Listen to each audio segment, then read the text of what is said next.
Ya, ayat ke-7 itu mulai dari ya zak a'udzu billahi minasyaitonir rajim. Ya Zakaria, inna nubashiruka bighulamin ismuhu Yahya lam naj'al lahu min qablu samiyya. Ya Zakaria, wahai Zakaria. Nah, sorry, kalau yang di atasnya ayat sebelumnya ini masih bagian dari doanya Nabi Zakaria gitu ya.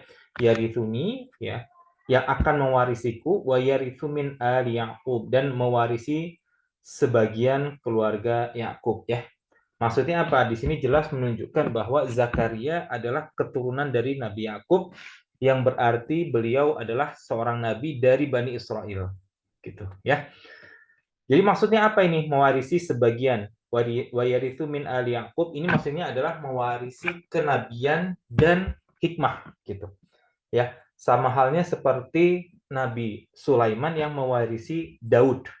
Ya, wawarisa Sulaimana Dawuda. Wawarisa Sulaimanu Dawuda. Salah. Saya agak kebalik sama ininya. Ada di surat An-Naml gitu ya, ibu-ibu. Kalau ibu-ibu membaca di surat An-Naml, ya di situ tentang bagaimana Nabi Sulaiman mewarisi dari Daud gitu ya.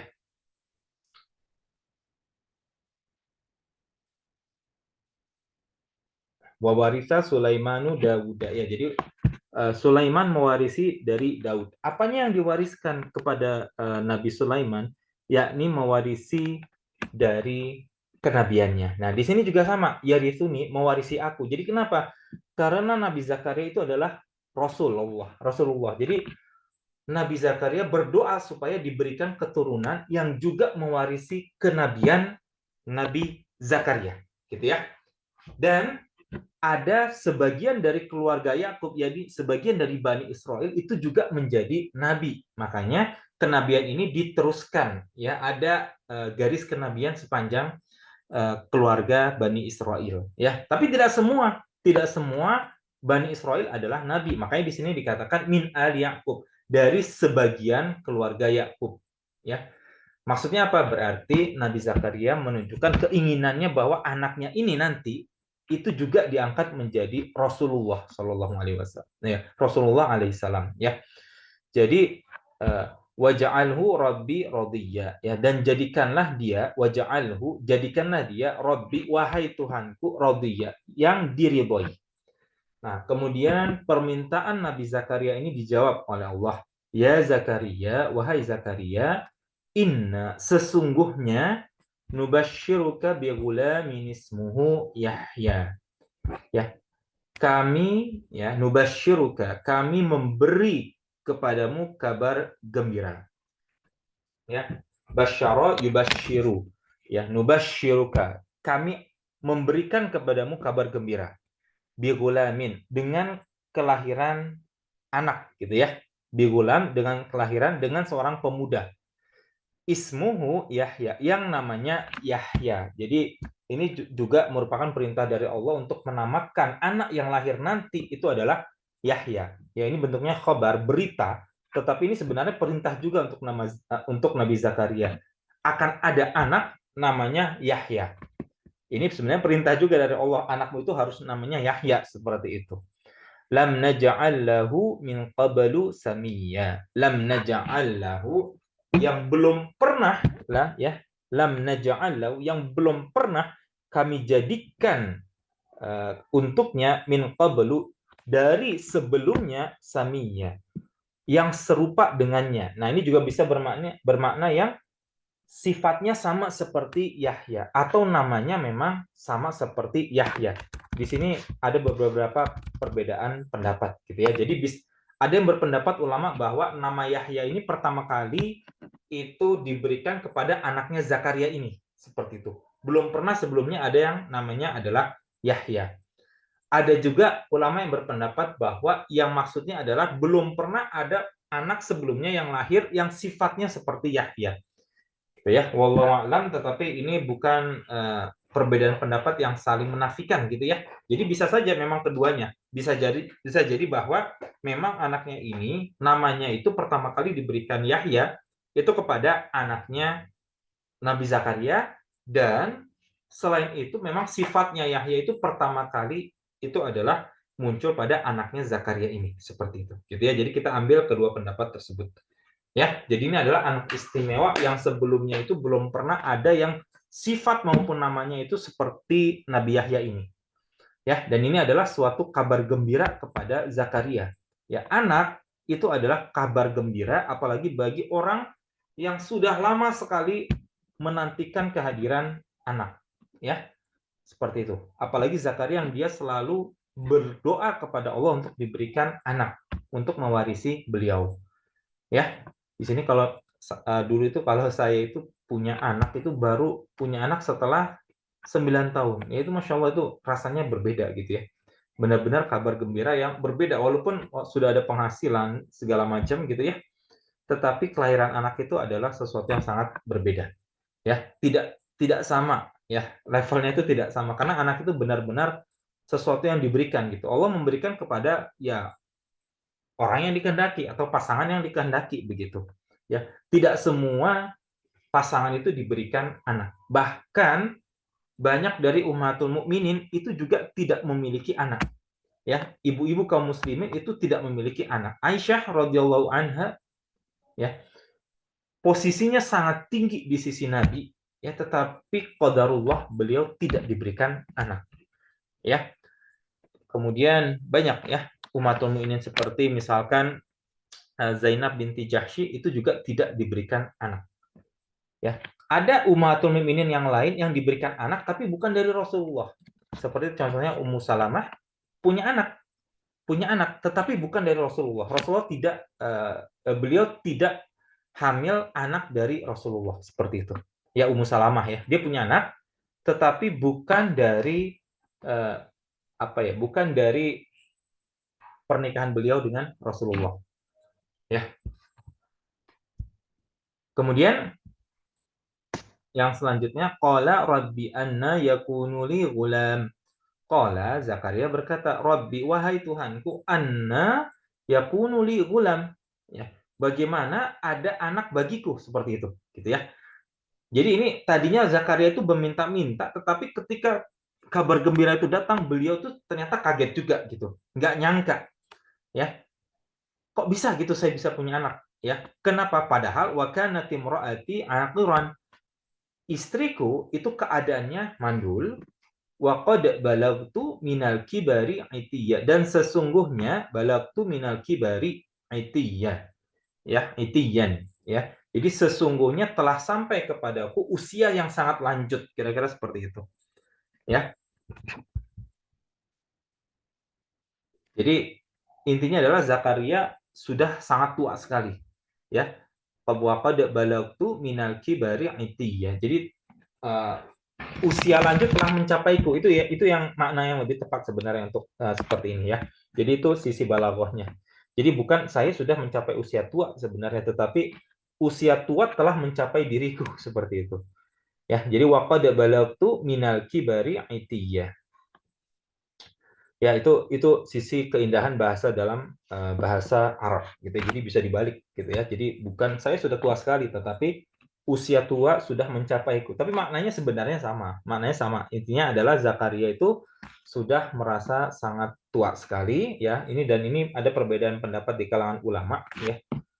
Intinya adalah Zakaria ini sudah mencapai usia yang sangat lanjut seperti itu. Ya, dan sebelum saya lanjut nih kadang-kadang ada ulama yang berpendapat gitu ya. Ini usianya Zakaria ini sudah di atas 100 tahun. Ada yang berpendapat 80 tahun, ada yang 70 tahun. Ketika Allah tidak mencantumkan sesuatu ya, keterangan detail, berarti itu tidak penting sebenarnya. Ini harus kita pahami gitu ya. Yang penting adalah Zakaria menyadari bahwa dirinya sudah tua dan kalau untuk keadaan pasangan biasa itu tidak memungkinkan bagi laki-laki tersebut untuk memiliki anak seperti itu. Ya, berapa usia pastinya? Wallahu a'lam bishawab. Ya, Allah yang lebih tahu. Ya, dan kita harus pahami bahwa waktu itu tuh beda dengan sekarang ya. Kalau sekarang itu kan ada kalender, kemudian ada akte kelahiran, dicatat kapan kita lahir, gitu ya. Tetapi waktu itu tidak ada.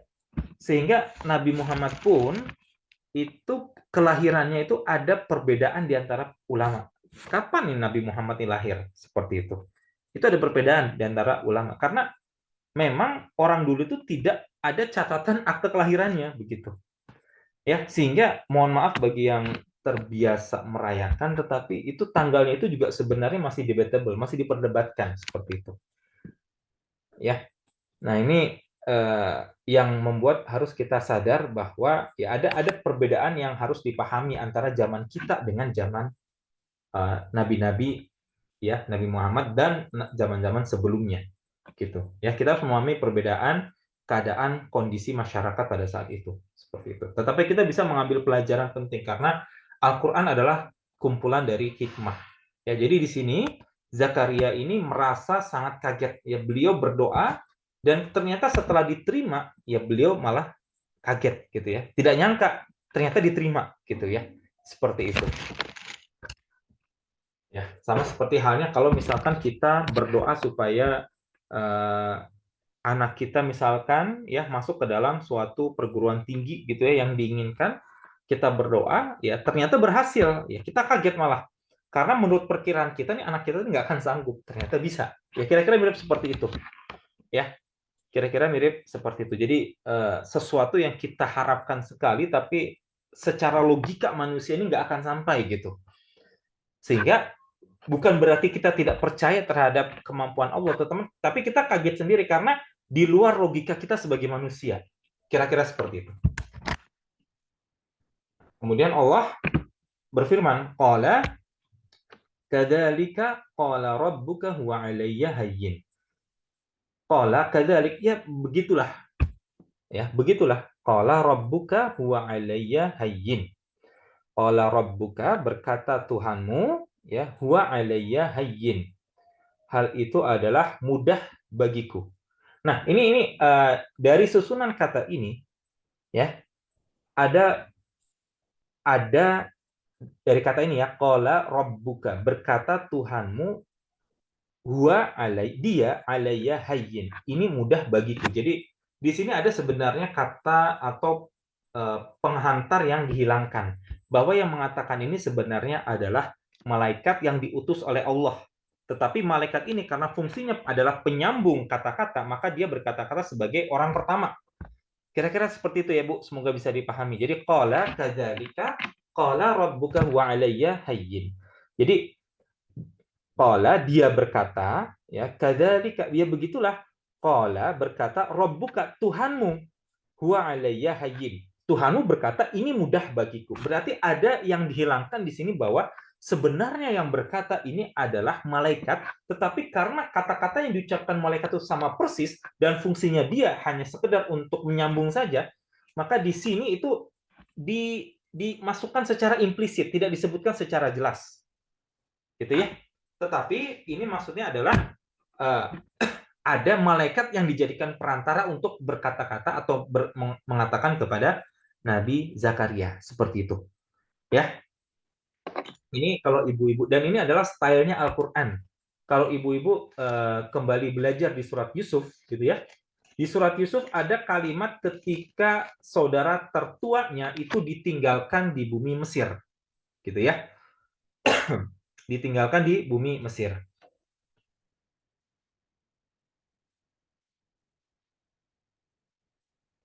Ya, di ayat mulai dari ayat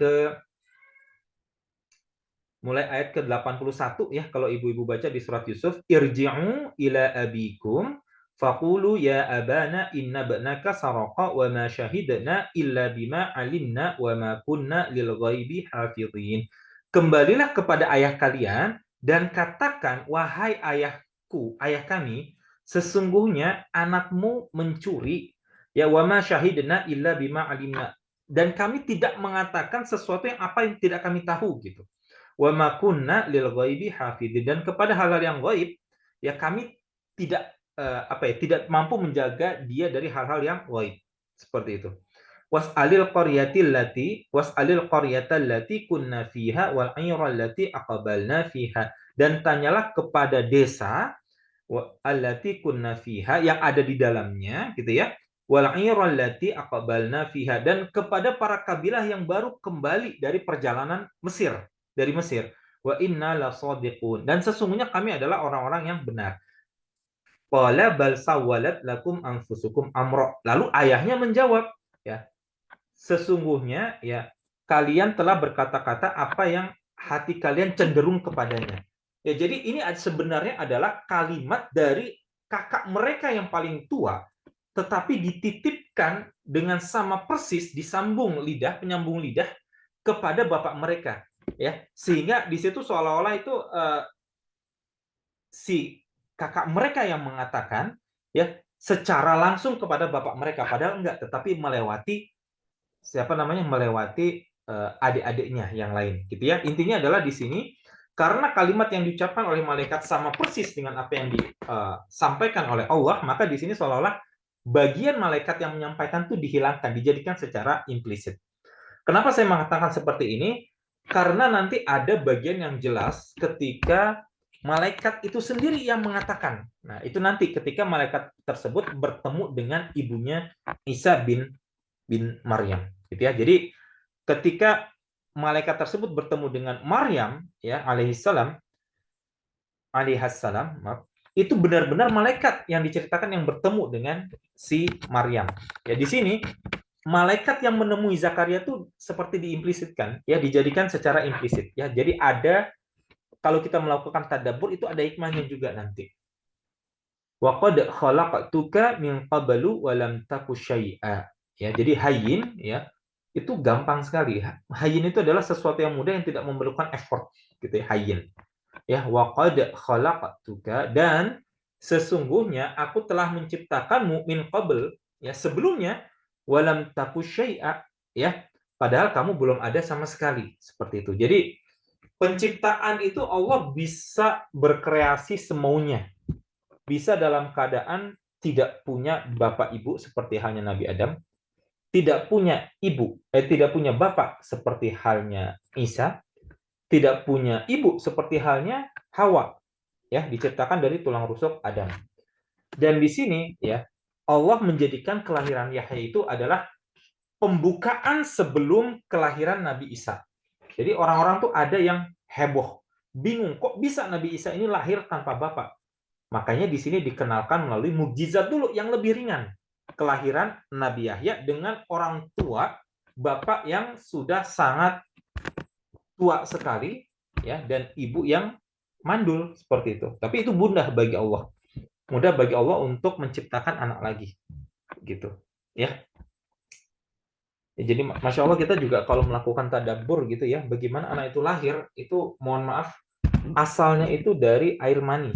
Air mani yang kadang-kadang tuh terbuang begitu saja gitu. Tetapi ketika dia ditempatkan di tempat yang benar, ternyata Allah bisa jadikan itu sebagai manusia. Ya, itu merupakan suatu keajaiban yang kadang-kadang itu karena kita terlalu terbiasa dengan hal itu, kita tidak menganggap itu sebagai suatu hal yang ajaib. Padahal itu adalah suatu hal yang luar biasa. Bagaimana air mani yang hina itu bisa kemudian jika ditempatkan di tempat yang benar gitu ya, di rahim seorang wanita yang subur gitu, kemudian bisa menghasilkan anak. Sama seperti halnya biji-biji tanaman, biji-biji tanaman ini kalau misalkan biji tanamannya empuk, seperti misalkan biji buah naga gitu, biji mangga mungkin agak susah gitu ya. Tapi kalau biji buah naga itu kalau kita telan itu ya tidak pernah bisa menjadi tumbuhan. Tetapi jika ditempatkan yang benar di tanah, maka itu kemudian tumbuh menjadi tanaman. Makanya Allah kemudian mengibaratkan ya istri-istrimu ya atau wanita-wanita ya pasangan laki-laki sebagai ladang. Kenapa? Karena kita di sini perempuan semua tapi ya ibu-ibu semua. Tapi kalau laki-laki itu menanamkan benihnya ya di rahim seorang wanita lalu tumbuh seperti halnya biji-biji tanaman yang ditanam atau ditebarkan di tanah gitu. Ya, jadi wanita itu kalau Allah itu menggambarkan dengan sebagai ladang tempat untuk bercocok tanam gitu, seperti itu. Karena di situ nanti tibalah dia, ya ini adalah suatu ya amsal atau permisalan yang luar biasa dari Allah gitu ya, bagaimana istri atau Masya Allah perempuan yang dimuliakan gitu ya, itu diibaratkan sebagai ladang untuk tempat bercocok tanam seperti itu. Ya, jadi ketika air mani ini tiba di tempat yang benar, maka dia bisa tumbuh menjadi manusia seperti itu. Ya, qala kadzalika qala rabbuka wa 'alayya hayyinun wa qad khalaqtuka min qablu wa lam taku syai'a. Qala rabbi ja'al li ayah. Nah, di sini Nabi Zakaria untuk lebih meyakinkan dirinya, qala dia berkata, rabbi ja'al li ayah. Wahai Tuhanku, berikanlah kepadaku tanda. Ij'al itu jadikanlah atau berikanlah li kepadaku ayah, suatu tanda. Qala, ya Allah berfirman, ayatuka, tanda bagimu, alla tukalliman nasa salasa layalin sawiyya. Ya. Ayatuka, tanda bagimu, alla, kamu tidak bisa tukallima, bercakap-cakap an-nasa, dengan manusia. Salasa layalin, selama 3 malam. Sawiyan, padahal kamu ya sehat gitu ya. Sawiyan tuh keadaan tuh nggak berubah, sawa gitu ya. Jadi sama keadaan seperti saat ini, alias Nabi Zakaria itu tidak sakit lalu tidak bisa berbicara, bukan seperti itu. Ya bukan Nabi Zakaria itu sakit sehingga tidak bisa berbicara, tapi memang Allah menjadikan itu sebagai suatu tanda bahwa nanti anaknya akan lahir padahal kondisinya ya sehat saja. Gitu ya, seperti itu. Nah, di sini yang harus ditanamkan adalah tidak bisa bercakap-cakap dengan manusia. Tapi Nabi Zakaria masih bisa untuk melakukan dzikir, ya, tasbih itu masih bisa. Ya, jadi di ayat yang lain gitu ya, di surat Ali Imran ya, jadi Ali Imran dengan Maryam ini sebenarnya saling melengkapi suratnya. Dan urutannya itu mirip. Kelahiran Nabi Zakaria dulu, baru kemudian kelahiran Nabi Isa bin Maryam, seperti itu. Di surat Ali Imran ayat 40 ya, ini kondisi yang mirip. Allah itu menceritakan kondisi yang sama, saling melengkapi gitu ya. Jadi ini ada satu kondisi yang besar, kemudian Allah pilih-pilih gitu ya, mau ditaruh di surat Maryam itu bagian yang mana, di surat Ali Imran itu bagian yang mana. Ya, kita akan sering menemukan kondisi seperti nanti. Ya, di surat Ali Imran ayat 40, qala rabbi anna yakunu li gulamun wa qad balaghaniyal kibaru wa imraati aqirun. Ya. Ya, ini agak-agak mirip kan ya kata-katanya. Zakaria berkata, qala, Zakaria berkata, Rabbi, wahai Tuhanku, anna yakunu li gulam. Anna, bagaimana mungkin yakunu li gulam, aku bisa mendapatkan anak gitu. Balaghaniyal kibaru wa imraati aqiran. Balaghaniyal kibaru, telah sampai kepadaku usia yang sangat lanjut ya, mirip dengan kalimat yang tadi ya. Sesungguhnya balaghaniyal kibaru, telah sampai kepadaku usia yang sangat lanjut, wa imraati, dan istriku aqirun, mandul. Qala kadzalikallahu, ya. Allah berkata kadzalikallahu, dan begitulah, demikianlah Allahu yaf'alu ma yasha. Allah berbuat apa yang dikehendakinya. Gitu, ya. Dan ini kalimat penting sekali. Allah berbuat apa yang dikehendakinya. Kadang-kadang itu kita itu selalu protes, termasuk saya juga. Kelemahan kita sebagai manusia, kita itu selalu menginginkan tuh yang enak-enak saja. Ya, di sini bagian enaknya kebetulan. Tapi ada kondisi lain yang lain di mana Allah itu berbuat sesuatu yang kita itu tidak suka. Kita tidak bisa menerima gitu sebagai manusia. Padahal di sini Allah jelas mengatakan bahwa Allahu yaf'alu ma yasha. Allah berbuat sekehendaknya dia. Jadi kita itu sebenarnya salah kalau misalkan mengatakan kenapa ada kebaikan dan keburukan. Kenapa ada musibah? Ya, kan itu pikiran orang-orang ateis seperti itu kan ya. Kenapa dunia ini penuh dengan penderitaan? Pun dunia ini penuh dengan bencana. Ya, bukankah Allah Maha Perkasa? Bukankah ada Tuhan gitu ya? Jawabannya ini sebenarnya, Allah itu berbuat ya seenaknya dia. Ya, Allah itu bukan sesuatu, bukan zat yang kita tuh bisa ngontrol maunya Tuhan tuh harus A, B, C, D, sehingga kita mendapatkan kebahagiaan yang sejati. Enggak seperti itu. Itulah kenapa rukun iman ada 3 yang paling penting: iman kepada Allah, iman kepada Rasulullah, ya, Dan ini ada rukun iman ada 6, tapi yang paling penting 3 pilar yang ini. Yang ketiga, dan ini yang juga penting, itu adalah rukun iman kepada hari akhir. Ya, karena keadilan Allah itu akan benar-benar nampak itu di situ. Seperti itu. Balasan dari perbuatan kita di dunia terhadap apa yang menjadi takdir kita, itu nanti dibalasnya di hari akhirat nanti. Seperti itu. Ya, dan kalau kita mau mendapatkan kebahagiaan yang abadi, tempatnya bukan di dunia. Dunia itu adalah tempat ujian. Ya, Allah berbuat sekehendaknya Dia menguji siapa yang Allah kehendaki. Ya, dan tempatnya kebahagiaan yang sejati itu bukan di dunia. Bukan di dunia. Wallahi bukan di dunia. Tetapi nanti di akhirat ketika kita mendapatkan balasan atas amal-amal kita. Makanya iman kepada hari akhir ini adalah pilar keimanan yang penting, ya, lebih penting daripada iman kepada malaikat, iman kepada kitab-kitab Allah, dan iman kepada takdir gitu. Karena di situ itu salah satu fundamental, ya, hal fundamental dalam agama ini gitu. Ya, kalau tidak ada keimanan terhadap hari akhir ini bubar agama ini. Ya, percuma kita melakukan amal kalau ternyata tidak ada balasannya sama sekali. Karena tidak semua amal kebaikan itu bisa mendapatkan balasan secara spontan di dunia, nggak bisa. Nggak semua amal kebaikan itu seperti itu. Tidak semua amal kebaikan mendapatkan balasan yang spontan di dunia. Ya, balasan yang utuh itu nanti di hari akhirat seperti itu. Ya, jadi Allah ya berkehendak berbuat apa yang dikehendaki semaunya. Tugas kita apa? Tugas kita adalah tetap kalau misalkan kita diberikan musibah maka kita mencoba untuk bersabar, harus bersabar, wajib bersabar. Kalau diberikan nikmat, maka kita bersyukur dan kita gunakan nikmat yang Allah berikan dengan sebaik mungkin. Ya, kalau kita diberikan harta yang berlebih, ya, maka kita berinfak semampu kita. Ya, jangan jadi orang-orang yang terlalu banyak berandai-andai. Ada orang-orang yang berandai-andai kan. Kalau saya punya uang 1 triliun, saya akan membangun masjid di mana-mana misalnya. Ada orang seperti itu. Atau kalau misalkan saya punya uang 1 triliun, maka saya akan menyekolahkan atau memberi makan kepada seluruh fakir miskin di negara ini gitu misalkan atau di daerah saya. Ya bagus, tapi harusnya orang tersebut dengan keuangan yang dia miliki harusnya berbuat amal dulu. Kalau belum punya 1 triliun, misalkan baru punya 1 miliar, ya sudah 1 miliar itu berapa banyak yang Anda gunakan untuk membangun masjid seperti itu. Nanti Allah melihat tentunya ya seberapa mampu kita beramal dengan keuangan yang kita miliki.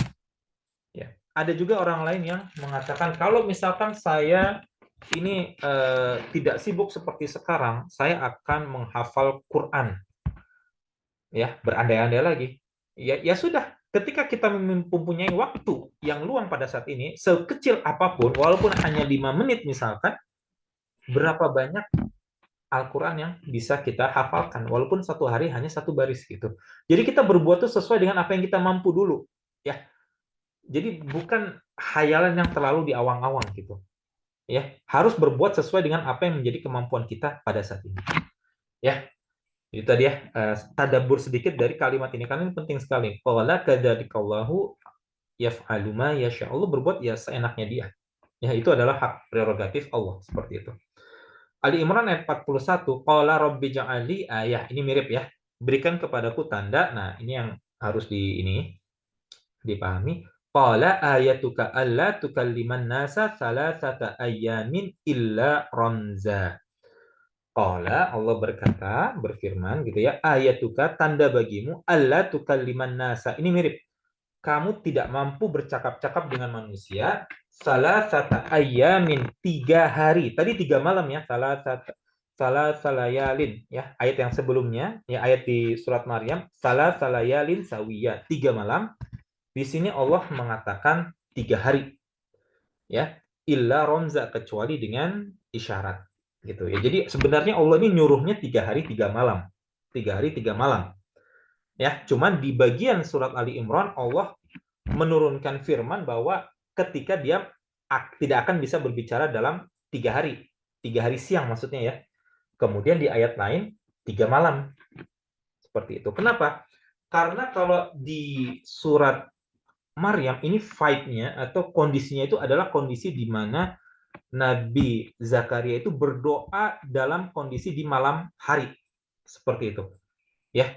di surat Maryam ini adalah kondisi di mana Nabi Zakaria itu berdoa dalam kondisi meminta-minta kepada Allah. Ya, kondisi yang sangat apa ya istilahnya sangat kalau kita bahasakan sangat sangat sedih gitu. Kondisi meminta-minta dalam kondisi di malam hari, dalam kondisi yang hening. Itu vibe-nya ya atau kondisi yang dialami di surat Maryam ini. Sehingga dalam surat Maryam Allah mengatakan tidak bisa ngomong dalam 3 malam. Di surat Ali Imran ini sebenarnya kalau kita dengar pekan lalu itu ini kondisi di siang hari ya. Nabi Zakaria ini berdoa siang malam ya. Nah, di surat Maryam ini surat Ali Imran di sini tuh kondisi yang diturunkan kepada Nabi Zakaria itu adalah kondisi di mana Zakaria itu berdoa dalam keadaan ya meminta juga tetapi beda kondisinya dengan surat Maryam. Jadi kondisi psikologisnya itu dalam kondisi di mana Nabi Zakaria itu baru menemui Maryam yang mendapatkan makanan dari sisi Allah gitu ya. Ada di surat Ali Imran gitu ya. Di surat Ali Imran ayat 37 di sini ya. Ketika Zakaria menemui Maryam di mihrabnya yang sedang beribadah gitu ya. Kita tahu bahwa Zakaria ini adalah pamannya Maryam gitu ya. Nah, di sini Maryam menjawab dapat makanan dari sisi Allah. Jadi ini vibe-nya atau kondisi psikologisnya itu bukan kondisi psikologis yang meminta-minta, yang meronta-ronta seperti halnya orang meminta di kondisi malam hari. Jadi ini kondisinya siang hari. Nabi Zakaria berdoa kepada Allah untuk mendapatkan anak ya dalam kondisi yang berbeda ya dalam kondisi di siang hari ketika menyaksikan Maryam itu baru mendapatkan makanan dari sisi Allah. Nah, dari situlah Zakaria itu dalam kondisi ada roja, ada harapan. Ada harapan yang tinggi. Beda dengan misalkan di surat Maryam di mana surat Maryam itu dia itu dalam kondisi ya agak takut, ada khauf gitu ya, khawatir nanti gimana kalau saya nggak punya anak seperti itu kira-kira. Perbedaan kondisinya. Ya, sehingga di sini di surat Ali Imran ini Allah mengatakan tidak dapat berkata-kata dengan manusia selama 3 hari atau 3 siang. Tapi maksudnya berarti 2 ayat ini dikumpulkan 3 hari, 3 malam seperti itu. Ya, Nabi Zakaria tidak bisa bercakap-cakap dengan manusia. Wadkur rabbaka katsiran ya dan berzikirlah atau ingatlah kepada Tuhanmu katsiran yang banyak gitu ya. Wasabbihhu bil asyiyi wal ibkar dan bertasbihlah di waktu petang dan di pagi hari. Asyiyi itu petang, wal ibkar itu adalah di pagi hari. Ya.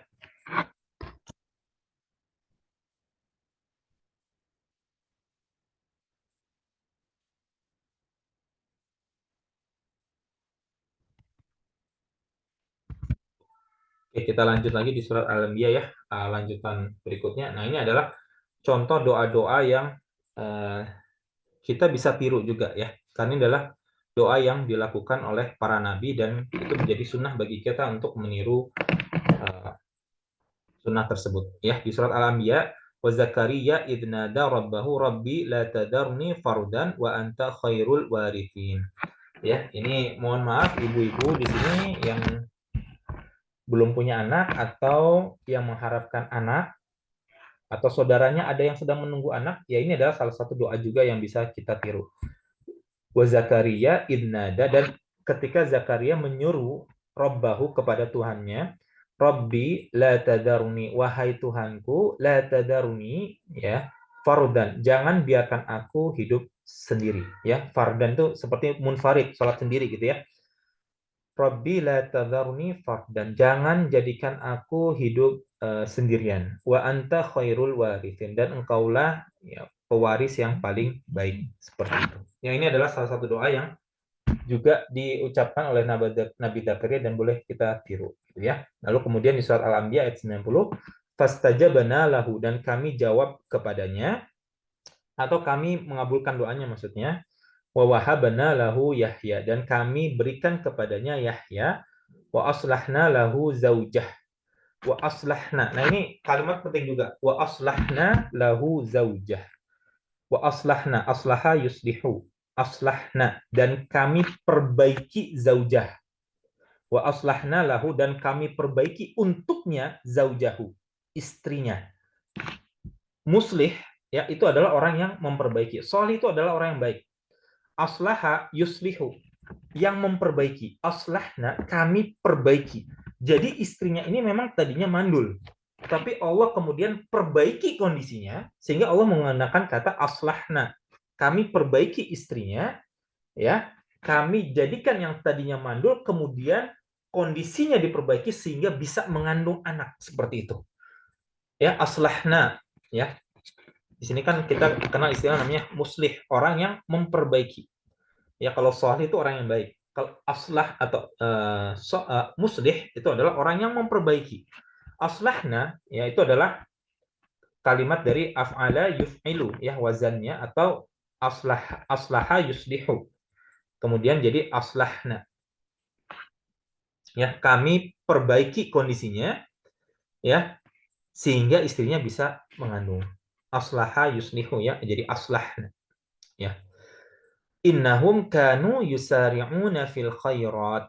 Ya, sesungguhnya mereka adalah orang-orang ya, innahum sesungguhnya mereka kanu yusari'un, mereka bersegera, sari'una fil khairat, yang bersegera melakukan kebaikan, wa yad'unana, dan mereka berdoa kepada kami raghaban wa rahaba, ya dalam keadaan harap dan cemas, ya raghaban wa rahaba, wa kanu lana khashi'in, dan mereka adalah orang-orang yang khusyuk kepada kami gitu ya. Jadi kalau ibu-ibu di sini ada yang berdoa meminta sesuatu, itu usahakan selalu untuk bersegera dalam kebaikan juga ya. Ibu-ibu di sini misalkan hendak pengen punya anak gitu ya, maka sembari berdoa ibu juga menyempatkan selalu untuk berbuat kebaikan, bersegera untuk melakukan kebaikan, lalu berdoa dalam keadaan harap dan cemas. Kita berdoa dalam waktu-waktu yang mustajabah ya, dengan selalu meminta kepada Allah. Masya Allah, ini jadi saya jadi ingat ini, kalau tadabbur sedikit ini bukannya ingin sombong atau bagaimana, tapi ini pelajaran untuk kita semua. Ketika saya 9 bulan, saya 9 bukan 9 bulan, 9 tahun menunggu anak, 8,5 tahun lebih tepatnya, karena tahun ke-9 saya jadi punya anak. Di menjelang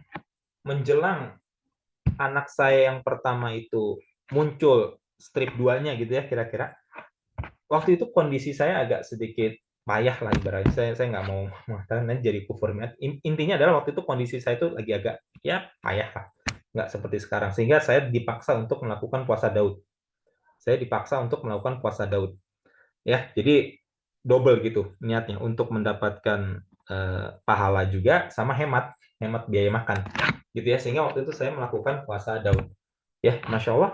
Ketika saya melakukan puasa Daud itu, ya sembari saya berdoa kepada Allah untuk dimudahkan rezekinya dan diberikan anak, dan alhamdulillah ketika saat itu Allah memberikan ya tanda-tanda kehamilan kepada istri seperti itu, istri saya ya. Sama ketika anak kedua juga sama, saya juga melakukan puasa Daud seperti itu. Jadi di sini saya sempat tadinya itu beranggapan ini puasa Daud ini mungkin bisa memperbaiki kondisi fisiologis atau fisik badan saya. Tapi kalau dipikir-pikir mungkin tidak stop sampai di situ gitu. Ya, ketika kita bersegera melakukan kebaikan, kekuatan doa itu jadi lebih kuat seperti itu. Walaupun misalkan qadarullah tidak diberikan apa yang kita inginkan, Allah tuh pasti memberikan ganti yang lebih baik. Allah tahu apa yang kita minta itu tidak baik buat kita. Ya, tidak semua anak itu adalah nikmat bagi orang tua. Ada anak yang menjadi musibah bagi orang tuanya, ya kan? Ada anak yang menjadi musibah bagi orang tuanya. Sehingga kalau kita belajar di surat Al-Kahfi kemarin, ada anak yang dibunuh oleh Nabi Khidir atas perintah Allah karena anak ini bisa menjerumuskan orang tuanya yang mukmin. Seperti itu. Karena tidak semua anak itu bisa menjadi nikmat bagi orang tuanya. Ya, ini bukannya ingin ngomongin orang, tetapi ini ya pelajaran buat kita semua ketika ada anak dari seorang ya pejabat Kementerian Keuangan misalkan yang akhirnya terjebak dalam kondisi maksiat ya. Tentu yang pertama masalahnya adalah karena masalah keimanan, karena sudah berbeda keimanan dengan kita ya, berbeda agama. Tetapi dalam kehidupan orang normal pun itu anak ini kan jadi bermasalah, dan ini menyeret orang tuanya ke jurang yang lebih parah seperti itu. Yang menunjukkan bahwa tidak semua anak itu bisa menjadi nikmat buat orang tuanya. Ini harus disadari. Sehingga kalau ibu-ibu di sini ada yang ya lama ditunggu kok belum punya anak, itu berarti ya kita harus husnuzon kepada Allah. Bisa jadi ketika kita diberikan anak malah kita jadinya lalai. Karena Masya Allah parenting atau ilmu tentang keorangtuaan itu kadang-kadang ilmunya sudah banyak tapi nggak berlaku gitu kalau udah punya anak. Karena parenting itu atau keorangtuaan, ilmu keorangtuaan itu berat ya. Menjadi orang tua itu ternyata berat juga. Ya, jadi kita harus senantiasa husnuzon. Tetapi di sini ada salah satu hikmah yang bisa kita ambil bahwa kalau kita menginginkan atau kita hendak berdoa untuk menginginkan sesuatu, maka kita harus bersegera ya. Wasari'u ya, di sini yusari'una fil khairat, bersegera dalam kebaikan. Wa yad'unana raghaban wa rahaba, dan berdoa dalam harap dan cemas. Ya, raghaban wa rahaba. Selalu kita itu berharap ya, dan selalu mencemaskan apabila doa kita tidak dikabulkan gitu. Wa kana lahu khasyin, dan khusyuk dalam berdoa. Ya, di sini di ayat ini Allah memberikan salah satu cara metode bagaimana supaya kita bisa diterima doanya seperti itu. Oke, sebentar lagi mungkin sampai ayat ke-12 ya. Kharaja ala qaumihi minal mihrabi. Ya. Lalu dia keluar, fakharaja. Siapa yang keluar? Nabi Yakub ala qaumihi, kepada kaumnya, minal mihrab, dari tempat dia beribadah. Mihrab itu tempat rohib. Rohib itu orang yang menyendiri untuk beribadah kepada Tuhannya. Rohib gitu ya, rohib. Mihrab itu tempatnya. Ya, rohib orangnya. Ya, jadi kalau rohaba di sini ya, kalau rohaba beda lagi artinya. Rohaba beda lagi. Tapi rohib itu adalah orang yang dia tuh selalu berdoa kepada Tuhannya. Ya, kalau tarhib itu adalah suatu bentuk dorongan untuk beribadah kepada Tuhan. Fa'auha ilaiha, ya, lalu dia membisikkan kepada kaumnya. Wa fa'auha, atau memberikan isyarat kepada kaumnya. Fa'auha ilaihim. Jadi Zakaria memberikan isyarat fa'auha, kemudian dia memberikan isyarat ya, auha, isyarat ilaihim kepada kaumnya, ansabbihu, untuk senantiasa bertasbih, bukrotan wa asyiyan, pagi dan petang. Nah, coba di sini. Ini bagaimana Masya Allah ini kalau misalkan menyusun sesuatu ini luar biasa. Ketika kita belajar di surat Ali Imran tadi, kita baca di sini wasabbih ya, di surat Ali Imran ayat 41, wasabbih bil asyiyi wal ibkar. Bertasbihlah di waktu petang dan pagi hari. Kenapa di waktu petang? Karena di sini Allah mengatakan sebelumnya kamu tidak bisa berbicara selama 3 siang. Sehingga mulai petang bertasbih kepada Allah. Di ayat di surat Maryam, Allah mengatakan kamu tidak bisa bercakap-cakap selama 3 malam. Ya, di surat Maryam ayat 10, kamu tidak bisa bercakap-cakap dengan manusia selama 3 malam. Sehingga di lanjutannya di surat Maryam, Allah mengatakan bahwa Nabi Zakaria keluar lalu memberikan isyarat supaya bertasbih di waktu pagi dan petang, gitu ya. Jadi malamnya tidak bisa berbicara, maka besoknya ya Nabi Zakaria memberikan isyarat kepada kaumnya untuk berzikir, bertasbih di pagi dan petang. Begitu. Ya. Di sini jadi ini sebenarnya ini perintah. Jadi kalau surat Ali Imran ayat 41 ini sifatnya perintah. Jadi banyak-banyak bertasbih di waktu petang dan pagi hari. Tetapi Nabi Zakaria sendiri kalau dari surat Maryam ini kemudian mengatakan kepada kaumnya untuk mulai bertasbihnya itu di pagi hari dan petang hari, seperti itu. Ya. Oke. Jadi sampai di sini kita sudah menyelesaikan hingga surat Maryam ayat ke-11. Nanti kita insya Allah akan melanjutkan di surat Maryam ayat ke-12. Gitu ya, untuk pekan atau 2 pekan lagi mungkin ya, karena Bu Umi juga agak sibuk gitu ya, sekarang sudah kuliah S2, semoga lancar. Saya tadi benar-benar hari Minggu ini tadi saya ada pengajian dan dari pagi ini baru sampai di rumah sehingga agak telat. Jadi untuk materi saya sudahi dulu sampai hari ini. Nanti insya Allah setelah stop sharing kita bisa berdiskusi untuk membahas pembahasan kita hari ini. Subhanakallahumma wa bihamdika asyhadu an la ilaha illa anta astaghfiruka wa atubu ilaik.